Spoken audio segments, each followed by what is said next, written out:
Elias was a man who measured his life in seasons, not years.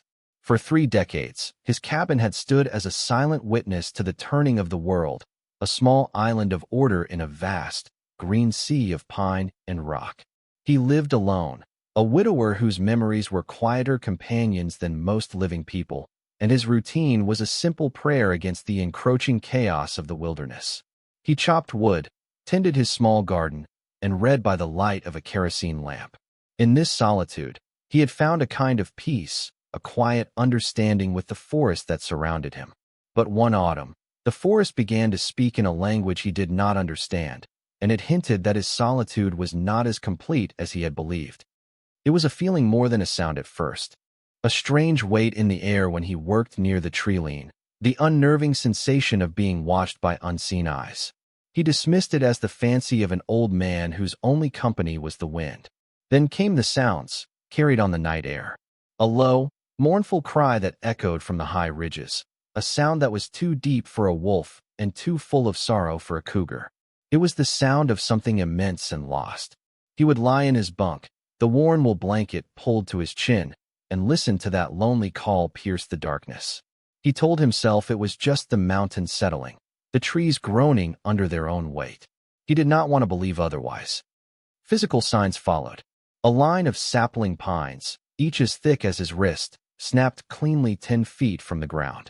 A massive, 5-toed footprint pressed deep into the mud of the creek bed, a print so large and clear he stared at it for a full minute before the rain washed it away. He saw it, but his mind refused to process it. The stories old men told around campfires were just that, stories. They were meant to frighten children and pass the long winter nights. They were not meant to be real. They were not meant to be found at the edge of his own quiet world. He worked harder, focused on his chores, and tried to push the mounting evidence from his thoughts. But the forest was persistent. It had a secret it wanted to share. The storm arrived without warning, a furious assault of wind and rain that lashed the mountains for 2 straight days. It turned his small clearing into a churning sea of mud and tore at the roof of his cabin with greedy claws. On the second night, a new sound cut through the gale. It was not the deep, mournful cry from the ridges. This was a shriek, a high, desperate, terrified sound that was unmistakably young. It was the sound of pure panic, a child's cry amplified by the storm's fury. Elias sat bolt upright in his bunk, his heart a cold stone in his chest. Every instinct he had, honed by a lifetime in the wild, told him that something was terribly wrong. That cry was not an animal sound. It was the sound of a person in pain. The storm broke with the dawn, leaving behind a world washed clean and dripping. The air was cold and heavy with the smell of wet earth and shattered pine. Elias could not shake the memory of the cry. It echoed in the quiet morning air, a ghost of the night's terror. He pulled on his boots, grabbed his heavy coat, and stepped outside. He was not a man given to impulse, but a deep, unexplainable compulsion drove him. He had to know. He had to find the source of that sound. He followed a fresh trail of destruction, a path of broken branches and overturned rocks that led away from his cabin and up a steep, wooded incline. In the soft earth, he saw tracks. They were small, much smaller than the one he had seen by the creek, but they were the same shape. They were unsteady, the gait clumsy and panicked.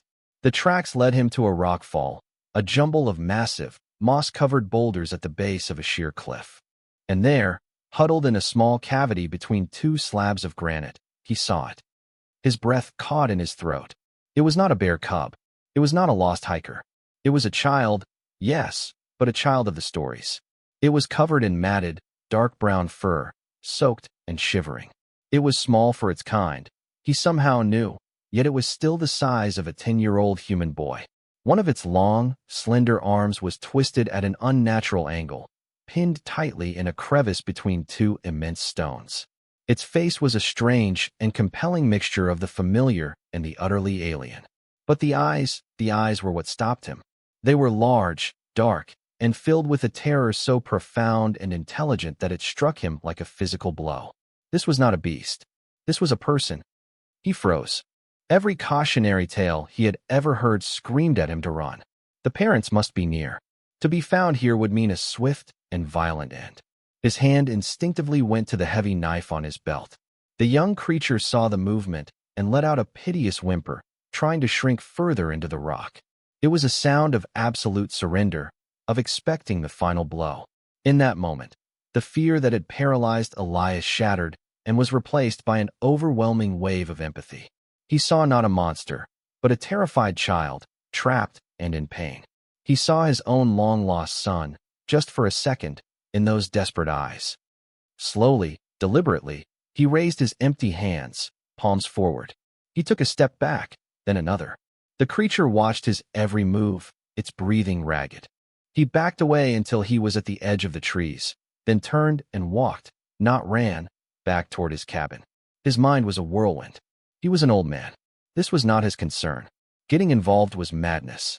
But the image of those eyes was burned into his mind. He could not leave it there to die. He could not. He returned to the cabin and moved with a purpose he had not felt in years. He filled a wooden bowl with fresh water. He ladled the last of his venison stew into another.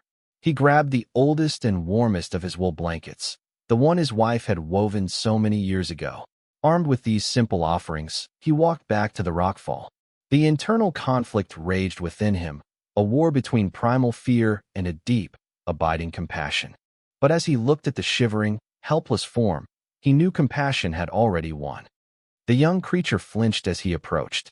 It bared a set of small, blunt teeth in a fearful snarl, a bluff that held no real threat. It was a gesture of pure defense. Elias stopped a safe distance away, about 15 feet. He knelt and placed the bowls of food and water on the ground. He spoke in a low, calm whisper, the first words he had spoken aloud in days. "It's for you." He then unfolded the thick wool blanket and carefully draped it over a low-hanging branch, creating a small, dry canopy just beside the trapped creature. He wanted to offer it some small comfort against the cold. He did not try to get closer. He did not try to touch it. He retreated to a fallen log at the edge of the small clearing, a good 50 feet away, and he sat. He simply sat and waited, a silent, non-threatening presence. The sun climbed higher in the sky. The young creature watched him, its initial terror slowly giving way to a wary curiosity. After an hour, its thirst overcame its fear. It leaned forward, straining, and managed to lap awkwardly at the water. A while later, it ate the stew, wolfing it down with a desperate hunger. Elias just sat, unmoving, until the sun began to dip below the ridges. Then he went back to his cabin for the night. He repeated this routine for 2 more days. Each morning, he brought fresh food and water. He would sit on his log, a quiet guardian, watching as the young creature slowly regained some strength. Its whimpers grew less frequent. The fear in its eyes was replaced by a look of weary resignation, and perhaps something else. A flicker of recognition. It knew he was not a threat. It was the beginning of a fragile, silent truce. On the 3rd night, the forest changed. A new sound echoed from the highest peak, a call that was both a question and a command. It was a deep, resonant hooting sound, powerful enough to vibrate in Elias's bones even from miles away. The young creature at the rockfall answered it immediately, a hopeful, warbling cry that was full of longing. A dialogue began, a conversation of calls and answers that spanned the vast, dark expanse of the valley. The parents were looking. They were close.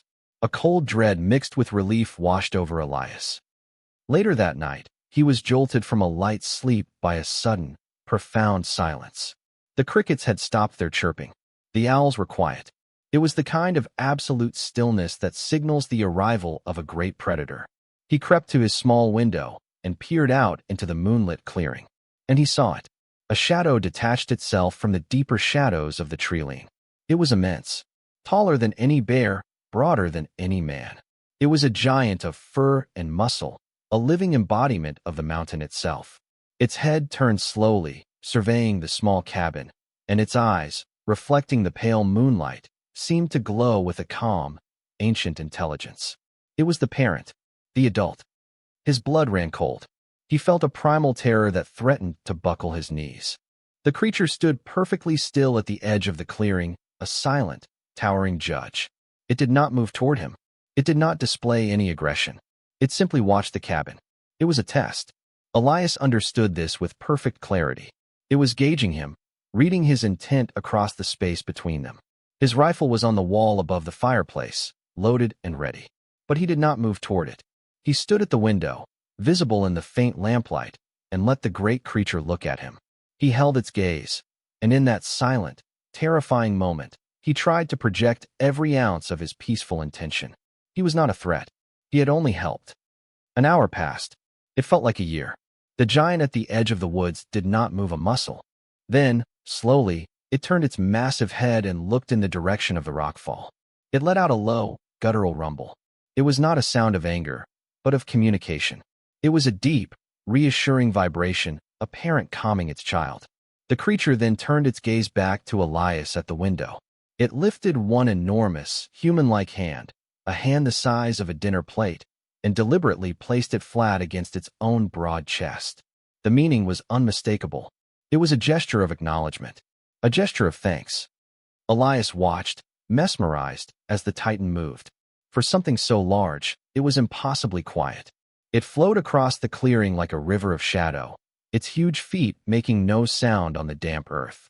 It reached the rockfall and knelt beside its trapped child. It examined the situation with a calm intelligence, its huge fingers gently probing the rocks around the pinned limb. Then, with a casual display of unbelievable strength, it wrapped its arms around the smaller boulder and shifted it. The rock, which must have weighed half a ton, moved several inches with a soft grinding sound. The young one was free. The small creature stumbled out of its prison and immediately buried its face in the fur of the adult's leg, letting out a series of soft, relieved cries. The giant stood and gently groomed the little one's head with its massive fingers. It then looked across the clearing, directly at the cabin. It held Elias's gaze for a long moment, and then it gave a slow, deliberate nod. It was a gesture of profound and final understanding. The adult gently nudged the young one, and they turned toward the forest. Their retreat was not a flight.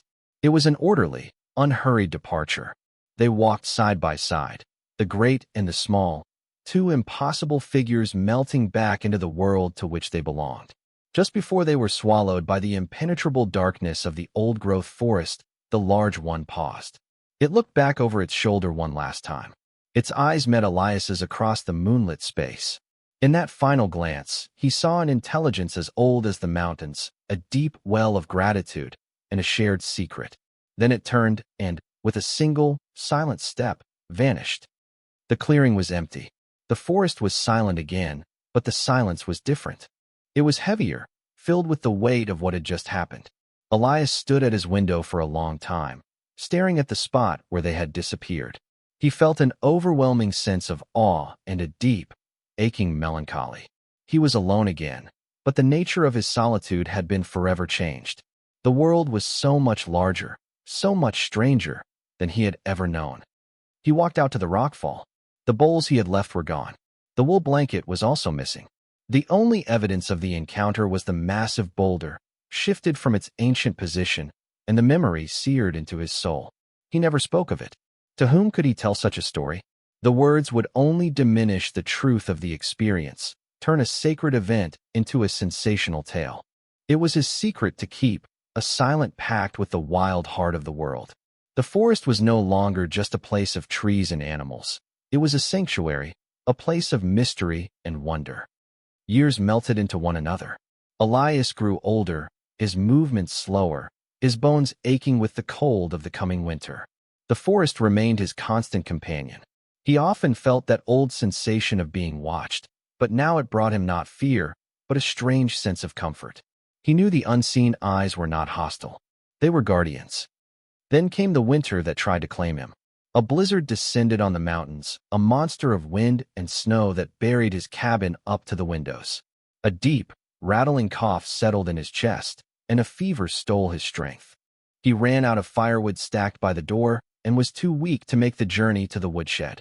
The fire in the stove sputtered and died, and the cold began to seep into the very marrow of his bones. He collapsed on the floor, his breath coming in shallow rasps.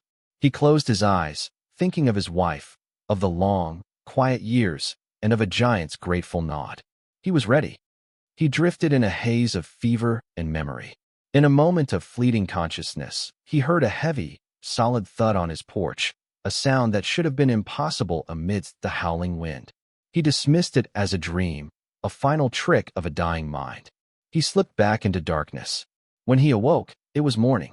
The storm had passed. But that was not what shocked him. A wave of warmth washed over him. The fire in the stove was blazing, roaring with life. And inside the cabin, stacked neatly against the wall, was a pile of split pine and oak, a mountain of firewood tall enough to last the rest of the winter. He struggled to his feet and stumbled to the door. He pushed it open against a drift of fresh snow. On his porch, the snow was disturbed. A single set of enormous tracks led from the edge of the forest to his door and then back into the trees. They were deep, clear, and unmistakable. A debt had been repaid. A kindness had been returned. He looked out at the silent, snow-covered woods, and a single tear traced a path through the weathered landscape of his cheek. He was not alone. He had never been alone.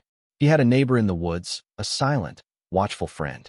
It was the most profound secret, the most shocking gift of his long and solitary life, a truth he would carry into the final, quiet peace that awaited him.